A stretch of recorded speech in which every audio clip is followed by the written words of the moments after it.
जय भीम, लाल सलाम साथियों। मैं चंदन स्वरूप महात्मा गांधी अंतर्राष्ट्रीय हिंदी विश्वविद्यालय से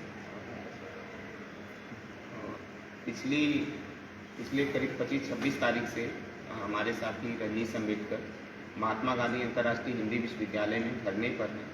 धरने और सत्याग्रह पर बैठने का उनका जो मुख्य कारण है वह है कि यह है कि उनके पीएचडी थीसिस को लगभग 10 महीने से फंसाकर रखा गया है। पीएचडी थीसिस जिस दिन वो जमा किए थे उसके 10 दिन के अंदर में जचने के लिए चली जानी चाहिए, लेकिन नहीं गई। 3 महीने बाद उनके गाइड बदल दिए जाते हैं और उनसे कहा जाता है कि आपके नए गाइड के अंडर में इसे कंप्लीट करिए और जमा करिए। ये चीज़ें चलती रही, वो प्रताड़ित होते रहे और फिर 25-26 तारीख मार्च 2023 से वे धरने पर बैठे। धरने से फिर बैठने के बाद 21 तारीख को धार्मिक उन्माद के नाम पे एक भीड़ उस धरने पर अटैक करती है, हमला करती है। हमले में हमारे 2 साथी अंतर सर्वानंद और विवेक मिश्रा घायल होते हैं, गंभीर गहरी चोटें आती हैं उनको। उसके बाद हम लोग उन लोगों को लेके चले जाते हैं हॉस्पिटल। चीज़ें प्रोसेस में आ जाती हैं, पुलिस का इन्वॉल्वेशन होता है, क्योंकि हमला इतना भारी या इतनी ज़्यादा भीड़ थी कि उसे रोक पाना हम लोगों के लिए संभव नहीं था। हम लोग किसी तरह से धरने को बचा पाए और हमला तब कंट्रोल होता है जब बाहर से हम लोग पुलिस बुलाते हैं, पुलिस आती है, इन्वॉल्व होती है और चीज़ों को कंट्रोल किया जाता है। उसके 1-2 दिन बाद प्रशासन हमें ही इस हमले का मास्टरमाइंड घोषित कर देता है और अपने आप को सेफ जोन में रख लेता है। जब चीज़ें बढ़ने लगती हैं, विरोध प्रतिरोध हम लोग करने लगते हैं, तब अब चीज़ें ये हो गई हैं कि हमारे लोगों को, करीब हमारे 7 साथियों को धरना स्थल पर बैठने के कारण हमें दोषी करार दे दिया गया है। प्रशासन का कहना है कि हम क्यों धरना दे रहे हैं। प्रशासन का कहना है कि एक दलित छात्र जो धरने पर बैठा है उसके साथ खड़े होना अपराध है और जो अटैक हुआ है उस अटैक से बचाव करना भी उनको अपराध लग रहा है। अब कंडीशन ये है कि प्रशासन लगातार हमें फंसाने की कोशिश कर रहा है।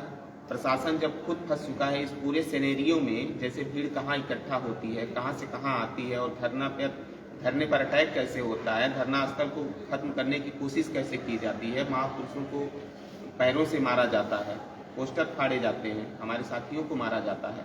अब ये पूरी स्टडी करने के बाद जब वीडियो वायरल हो रही है तो प्रशासन बैकफुट पे आ गया है, क्योंकि प्रशासन ही हमला करवाया है। यह एक सुनियोजित हमला है और प्रशासन के लोग जब इसमें फंस रहे हैं तो अब वो अलग स्टैंड ले रहे हैं। प्रशासन कह रहा है कि यह 2 भीड़ का मामला है या 2 गुटों का मामला है। यह 2 गुटों का मामला कतई नहीं है। प्रशासन कह रहा है यह धार्मिक उत्पाद का मामला है, जबकि ये धार्मिक मामला भी नहीं है। यह टोटल मामला है कि ये भीड़ है जो आती है धरना स्थल पर, दलित स्टूडेंट के धरना स्थल पर, उस धरना स्थल को खत्म करने की कोशिश करती है।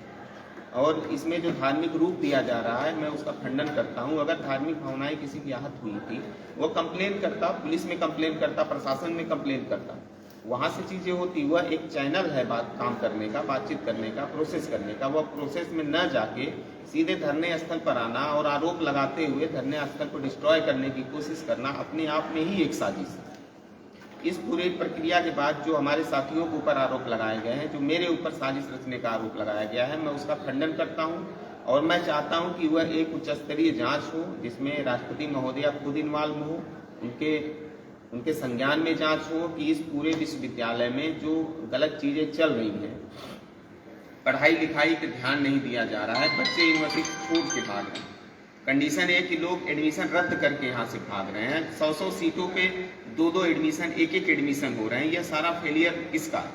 यह सारा फेलियर प्रशासन का है। प्रशासन अपनी जो उसकी गतिविधियां हैं उन पे सही तरीके से काम नहीं कर पा रहा है जो उसे करना चाहिए। जब वह कर नहीं पा रहा है, बच्चे विरोध कर रहे हैं और जब बच्चे विरोध कर रहे हैं तो उन्हें फर्जी FIR में फंसाने की, तमाम तरह से उनका भविष्य चौपट करने की धमकी दी जा रही है। दोस्तों, वर्धा का जो विश्वविद्यालय है, महात्मा गांधी विश्वविद्यालय, ये महाराष्ट्र का एकमेव केंद्रीय विश्वविद्यालय है जिस पर हम सबको नाज है। लेकिन बड़े शर्म की बात है कि माननीय कुलगुरु साहब, वाइस चांसलर जी, अपने प्रशासनिक जवाबदारियों को न समझते हुए वहाँ समस्या पैदा कर रहे हैं। रजनीश अम्बेडकर अगर धरने पर बैठा है तो ये माननीय वाइस चांसलर साहब की जवाबदारी थी कि किसी अधिकारी को, किसी HOD को, किसी प्रोफेसर को रजनीश से बात करने के लिए भेजते और उसका मामला सुलझाते। मामला बहुत सीधा था। रजनीश का जो थीसिस है वो सबमिट होकर 10 महीने हो गए और उसको अभी तक मूल्यांकन के लिए भेजा नहीं गया। ये रजनीश का अधिकार है, उसको मूल्यांकन के लिए भेजा जाना चाहिए। अगर वो थीसिस, वह शोध ग्रंथ आपके हिसाब से नहीं है तो उसको रिजेक्ट कीजिए, उसको फेल कीजिए, और अगर ठीक है तो रजनीश को पीएचडी ग्रांट कीजिए।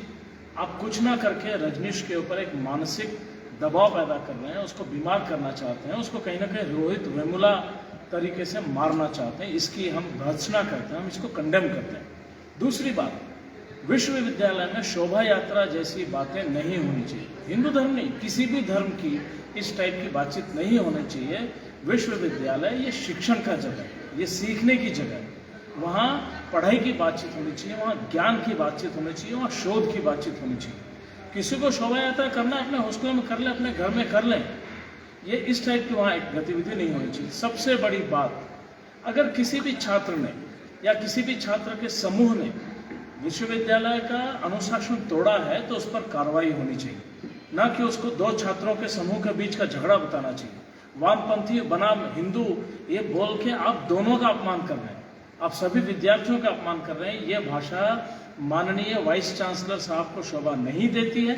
हम पूर्णतः से मांग करते हैं कि माननीय राष्ट्रपति महोदय ने इस पर दखल करके इस वाइस चांसलर को तुरंत सस्पेंड करना चाहिए और उसके ऊपर इंक्वायरी करना चाहिए ताकि विश्वविद्यालय का सम्मान बना रहे।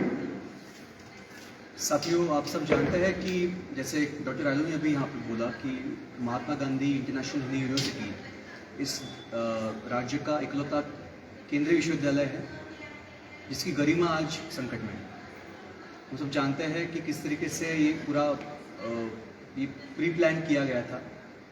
इसकी सबसे बड़ी वजह ये थी कि कैंपस में जो स्टूडेंट्स हैं वो अभी सामने आकर अपनी जो समस्याएं उनको लेके प्रशासन के साथ में संघर्ष कर रहे हैं, और इन सब चीज़ों को लेकर प्रशासन में एक डर का माहौल है। और इस तरीके से स्टूडेंट सामने ना आए, स्टूडेंट एक्टिविज्म कैंपस में सामने ना आए, और जो स्टूडेंट्स की गतिविधियां हैं उसको रोक लगाने के लिए प्रशासन ने इस मुद्दे को पूरी तरीके से खड़ा करने का कोशिश किया। इसको दिखाने का ऐसा कोशिश किया जा रहा है कि दो गुटों के बीच की लड़ाई थी, लेकिन ऐसा नहीं था।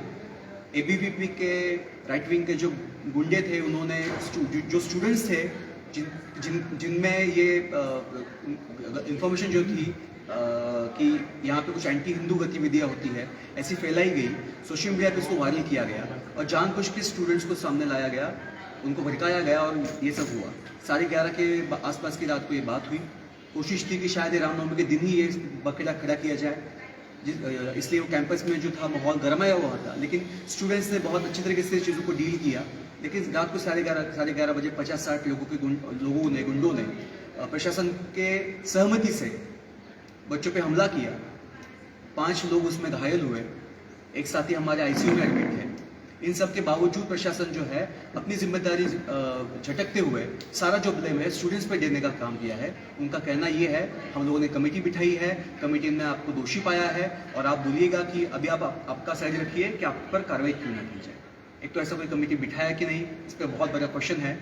और इस तरीके से विश्वविद्यालय जो है स्टूडेंट्स के हित में काम करने की बजाय स्टूडेंट्स को एक दूसरे में उलझने का काम करती है, और उनके जो कुछ इंटरनल इश्यूज है एडमिनिस्ट्रेशन के, ये बाहर ना आए। सबसे बड़ी उनका जो डर है वो यही है कि कैंपस में जो स्टूडेंट्स है वो अभी अपनी बात करने के लिए आगे आ रहे हैं, ये ना हो। AISF पिछले कई सालों से कैंपस में काम करते आया है। हम लोगों ने हमारा जो संगठन है ऑल इंडिया स्टूडेंट फेडरेशन, इसको आज़ादी के लड़ाई का बड़ा लेगेसी है, उसको हम लोग आगे लेके जा रहे हैं। संगठन ने आज तक कैंपस में हो या देश भर में कहीं हो, हम लोगों ने कभी भी कायदे को अपने हाथ में नहीं लिया है। अगर ऐसा आरोप लगा था कि कुछ स्टूडेंट्स की वजह से अगर धार्मिक किसी की भावना अगर आहत होती है, तो उन लोगों का पहले ये काम था, प्रशासन का ये काम था कि ऐसे स्टूडेंट्स के खिलाफ एक्शन ली जाए, ना कि गुंडों के हवाले उनको दिया जाए। 3 घंटे तक मारा पीटी चली, वहाँ पे नारेबाजी की गई, मार्क्सवाद मुद्दाबाद के नारे वहाँ पे लगे। इस मुद्दे का रजनीश कुमार अम्बेडकर प्रोटेस्ट में बैठे हैं, इस मुद्दे का किसी भी आइडियोलॉजी के झगड़े के साथ संबंध नहीं था। वहाँ पे बाकी स्टूडेंट्स आके सोलिडारिटी में बैठ गए थे। पूरे तरीके से दिखाने का कोशिश यह है कि इस देश का जो वामपंथी छात्र है इस देश के विरोध में काम करता है। इस तरीके से जो मेंटालिटी स्टूडेंट्स में बनाने का काम चालू है, इसको एंडोर्स करने का काम जो है ये आज ये हिंदी विश्वविद्यालय जो है ये कर रहा है। अगर प्रशासन बोलता है, वो नोटिस निकालते हैं 28 तारीख को कि कोई तरीके का जो जुलूस है कैंपस में उसको हम लोग अलाउ नहीं करेंगे, धरना नहीं होना चाहिए, प्रोटेस्ट नहीं होना चाहिए, डफली नहीं बजाना चाहिए। क्यों नहीं बजाना चाहिए? क्योंकि एग्जाम सर पर है और आप 28 को आप नोटिस निकालते हैं और 30 तारीख को आप रामनवमी का जुलूस निकालने का परमिशन देते हैं। ठीक है, आपने परमिशन दिया, और परमिशन देना कितना गलत है कितना सही है ये बात की बात है, लेकिन ये आपके सामने होता है। वीसी जो है, खुद वीसी इस मार्च का इनॉग्रेशन करते हैं, उनके सामने नारे लगते हैं कि लाल गुलामी तोड़ के बोलो वंदे मातरम, या फिर मार्क्सवादियों की छाती पर जय श्री राम, इस तरीके के नारे लगते हैं। ये नारे वीसी साहब सुनते हैं, इस पर कोई रिएक्ट नहीं करते हैं, और कल जाके प्रेस कॉन्फ्रेंस में लोगों को बोलते हैं कि राजनीतिक संगठनों को हम लोग अपील करते हैं कि झगड़े में ना पड़े। आपके सामने जब स्टूडेंट्स को उकसाया जाता है तो आप उस समय क्या कर रहे थे, हम लोग पूछना चाहते हैं। डिप्टी सीएम देवेंद्र फडणवीस अभी इस मामले में खुद उन्होंने इसका संज्ञान लेते हुए उन्होंने एसपी नूरुल हसन से बात किया। हम लोग पूछते हैं कि आपका वो पुलिस फोर्स का कहाँ गया था जब 3 घंटे ये बखेड़ा था, ये चला था कैंपस में। 3 घंटे स्टूडेंट के साथ मारापीटी की गई। क्या बोले? पुलिस आई थी, पुलिस ही रोकी थी, लेकिन 3 घंटा बहुत लेट आई थी। नहीं समय पे आ गई। मैं जैसे कॉल किया 15-20 मिनट। अभी ये सब जो मामला था, चंदन सरोज हमारे साथ साथी यहाँ पे मौजूद है। चंदन, अगर वहाँ पे नहीं रहते तो शायद मामला से बहुत ज्यादा हाथ से निकल गया होता। तो कॉमरेड चंदन वहाँ पे थे, उन्होंने दंगे को रोकने का कोशिश किया। प्रशासन सोया हुआ था। प्रशासन इस तरीके से जो स्टाफ था उन्होंने कहा कि आप लोग यहाँ पे राजनीति करने आते हैं कि पढ़ाई करने के लिए आते हैं। और जो विक्टिम्स है उन पर ही आप पूरा ब्लेम जो है मत देना चाहते हैं। जो विक्टिम्स है उन पर ही आप नोटिस देते हैं, उनको बोलते हैं कि आप लोग जो है आप जवाब दीजिए हमें कि आपके अगेंस्ट एक्शन क्यों ना ली जाए। विक्टिम्स को पूछना चाहिए कि जो सच में वायलेंस कर रहे थे, जिन्होंने हल्ला किया, उनसे सवाल जवाब करना चाहिए। तो ये पूरा जो है वो उल्टा अभी प्रशासन जो है बैकफुट पे है। प्रशासन बहुत सी चीज़ों को मानने के लिए तैयार है। जिस राजेश कुमार अम्बेडकर को प्रशासन आज तक उनका साथ देने के लिए तैयार नहीं था, उनके बारे में बात करने के लिए तैयार नहीं था, अभी वो बोलता है कि चंदन, मैं आपसे विनती करता हूँ कि अभी जो कुछ लेटेस्ट स्टेटस है अब आप साझा कर सकते हैं। अब करंट में मामला ये है कि सारी साजिश जो रची गई है प्रशासन द्वारा वो सामने आ चुकी है। सारी फैक्ट सामने आ चुके हैं। हमारे पास काफ़ी सबूत हैं जिसमें बच्चों को भड़काया जा रहा है तमाम नारों द्वारा। अब कंडीशन ये है कि विश्वविद्यालय प्रशासन इन सारे मामलों से पल्ला झाड़ना चाहता है। अब वो 2 गुट दिखा रहा है। प्रशासन चाहता है कि एबीवीपी और लेफ्ट 2 ग्रुप शो किए जाएं, 2 ग्रुप दिखाए जाएं और दोनों ग्रुपों को ही फंसाने के चक्कर में पड़ा है। वो एबीवीपी से भी 2-4-10 लड़कों को फंसाएगा, FIR कराएगा। हम लोगों पे तो वो नज़र बनाए ही पड़ा। तो पूरा मामला अब ये हो जाता है छात्र हित का, क्योंकि हम छात्र संगठन हैं और एक छात्र संगठन अगर दूसरे छात्र संगठन को टारगेट करता है, यहाँ तक आइडियोलॉजिकल चीज़ें सही है, चलती हैं, लेकिन जब प्रशासन खेल जाएगा छात्रों के साथ, तो छात्रों का ही दुश्मन बना देना है। हमें इस साजिश को समझना पड़ेगा और भी छात्र संगठनों को इस चीज़ को समझना पड़ेगा कि आप अगर खुद को छात्र संगठन कहते हैं तो आपको छात्रों की समस्याओं पे, छात्रों के मुद्दों पे साथ आना पड़ेगा और साथ करना पड़ेगा। या तो आपकी ट्रेनिंग फेल है, या तो आपका छात्र संगठन का जो रवैया काम करने का है वह गलत है, आपके ध्येय गलत हैं, आपके उद्देश्य गलत हैं, आप प्रशासन के हाथों यूज हो जा रहे हैं और आपको समझ में नहीं आ रहा है कि आप कैसे प्रशासन आपको यूज कर ले रहा है। और जब प्रशासन फंस जा रहा है तो आपके ऊपर FIR करने की तैयारी वो कर ले रहा है। हम चाहते हैं कि प्रशासन का पूरा फेलियर है, प्रशासन माफी मांगे छात्रों से और प्रशासन जो है छात्रों का अपराधीकरण करना बंद करे। यह छात्रों का अपराधीकरण है, हमारा भी अपराधीकरण करना चाहते हैं और जो अगेंस्ट संगठन है उसका भी अपराधीकरण करना चाहते हैं। एबीवीपी के लोगों से मेरी अपील है कि वो अपना आत्ममंथन करें, वो अपने अंदर झांक के देखें वह कितने छात्र हैं और उन्हें बनाया क्या जा रहा है, उन्हें प्रेजेंट किस तरह से किया जा रहा है, विश्वविद्यालय उन्हें किस तरह से तैयार कर रहा है, एक अपराधी बनने के लिए किस तरह तैयार कर रहा है। हमारी लड़ाई संवैधानिक है, हम संविधान के तरीके से चलते हैं, हम संविधान में जो चीजें हमें दी गई हैं, जो राइट हमें दिए गए, हम उसके लिए लड़ते हैं। सर रजनी अम्बेडकर जो धरने पर बैठे हैं, संवैधानिक तरीके से धरने पर बैठे हैं, उन किसी भी पीड़ित का समर्थन करना हमारा काम है और हम करेंगे। अगर यह क्राइम है तो विश्वविद्यालय को जो कार्रवाई करना है वो करें। इसी के साथ ऑल इंडिया स्टूडेंट फेडरेशन ने आज नेशन वाइड कॉल दिया है प्रोटेस्ट का। जहाँ चाबरी कैंपस में हमारे स्टूडेंट्स मौजूद है, ये वर्धा यूनिवर्सिटी के स्टूडेंट के साथ में अपना सोलिडारिटी दिखाने के लिए प्रोटेस्ट में उतरे, अपने पर्चे निकाले, प्रोटेस्ट में उतरे, अपनी बात कहे, सोशल मीडिया पे अपनी बात कहे। तो ये अपील सभी साथियों से है कि जितना हो सके उतना वर्धा के जो अपने स्टूडेंट्स हैं, जो हमारे साथी हैं, उनके साथ हम लोग खड़े रहेंगे।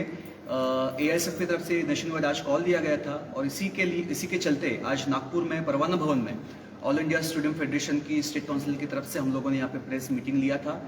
प्रेस मीटिंग के बाद में आपसे ये जो है साझा करने की हमें ज़रूरत लगी, इसलिए ये जो फेसबुक लाइव है इसको हम लोग यहाँ पे कर रहे हैं।